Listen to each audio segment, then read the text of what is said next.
Hola, mi nombre es Rodrigo Sandoval y esta es mi presentación para la actividad de adaptación literaria a guión cinematográfico.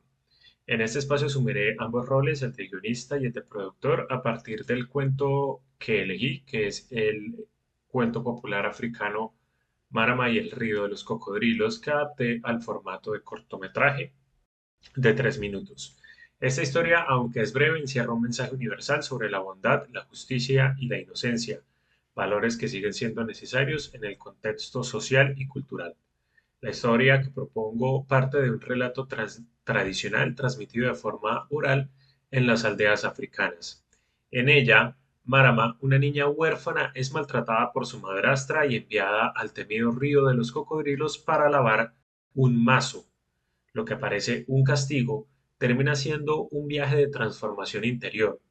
Gracias a su dulzura, su encanto y su corazón puro, Marama logra ganarse la protección de los animales del bosque y del rey de los cocodrilos. Su madrastra, en cambio, al intentar repetir la hazaña movida por la envidia, termina castigada por su propia maldad.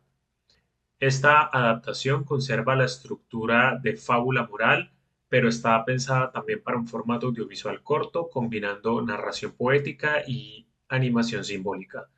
Reduje la historia a cuatro personajes principales, que son la protagonista, que es la niña Marama, la madrastra, el león y el cocodrilo. Además, la narración se apoya de un voz en off que funciona como un hilo conductor en una atmósfera visual basada en sonidos naturales, la selva, los tambores y las texturas del río. El guión mantiene un tono mágico de cuento original, pero desde una mirada más cinematográfica, jugando con varios factores como la luz, el color, los silencios, diferentes tipos de planos cercanos hacia el rostro de la niña, por ejemplo, que comuniquen más emoción y, por supuesto, el factor principal, que es el miedo. El corto principalmente busca que el espectador, especialmente los niños y los jóvenes, pues se sientan atraídos y se sienten identificados con la niña y comprendan, por supuesto, que la verdadera fuerza no está en la violencia, sino en la bondad y la pureza del corazón. Ahora, desde mi rol como productor, me gustaría hacer una serie de preguntas al guionista para comprender mejor su propuesta. La primera pregunta sería, ¿por qué se considera importante contar esta historia en la actualidad? Y la respuesta es importante contarla porque rescata una tradición oral que, aunque es antigua, sigue siendo profundamente vigente. Marama y el río de los cocodrilos nos habla del valor y la inocencia como la bondad puede ser forma de resistencia frente al abuso y la crueldad. En un mundo donde los niños aún enfrentan desigualdades, violencia, este relato es un recordatorio de que la pureza y la esperanza pueden cambiar los destinos. Segunda pregunta, ¿qué hace original esta adaptación frente a otras historias similares?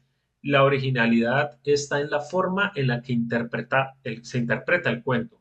No solo es una narración folclórica, sino una experiencia visual y sonora que combina simbolismo, ritmo y emoción. A través de la animación, los cantos, los sonidos africanos, combinados con los sonidos naturales de un bosque, se constituyen y construyen obviamente una historia breve, pero llena de mucho simbolismo y mucho significado. Tercera pregunta, ¿qué público podría conectar mejor con este relato?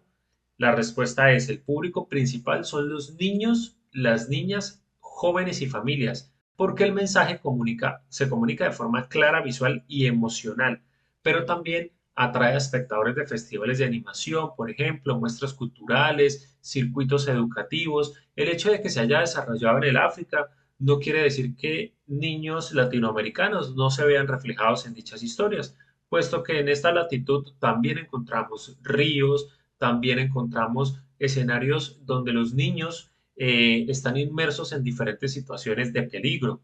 Por ello, no significa necesariamente de que el formato esté simplemente para niños o comunidades del África. Se puede perfectamente adaptar a la realidad latinoamericana. Eh, ¿Qué retos tuvo al convertir un cuento tradicional en un guión de solo 3 minutos? El reto más grande fue condensar una historia sin perder la esencia poética. Se tuvo que seleccionar los momentos más claves y traducir las emociones en imágenes, el miedo, la ternura, la valentía, la justicia se expresan más por atmósfera que por palabras.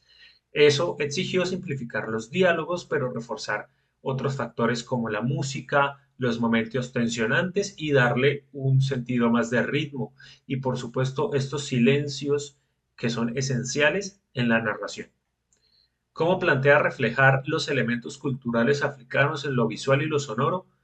Quise mantener el respeto por el origen del relato usando una estética cálida, viva, tonos ocres, verdes intensos, unos tambores que se escuchen suave de fondo y el canto del río, los rugidos del bosque. Todo esto no solo ambienta la historia, sino que conecta con la raíz africana sin caer en estereotipos. El sonido y el color funcionan como un puente emocional que lleva al espectador al corazón de esta cultura. Y por último, ¿dónde se imagina que se podría exhibir este cortometraje? Ya tengo experiencia realizando este tipo de proyectos con público infantil y creería que tendría espacio en lugares o se podía presentar en lugares, espacios educativos, en festivales de cine infantil y de animación, en plataformas de difusión cultural como Señal Colombia, la Franja de Cine, inclusive de la Feria del Libro de Bucaramanga y diferentes festivales latinoamericanos, internacionales, que valoran productos que están enfocados en la infancia. Y pues tiene un perfil ideal para estos contextos de valores humanos, de diversidad cultural y de pedagogía audiovisual. En conclusión, este ejercicio me permitió comprender cómo una historia literaria puede transformarse en un relato audiovisual. Ya anteriormente había desarrollado este ejercicio en diferentes ocasiones eh, y es algo que me llena de emoción poder transformar una historia netamente literaria en un guión cinematográfico. Muchas gracias.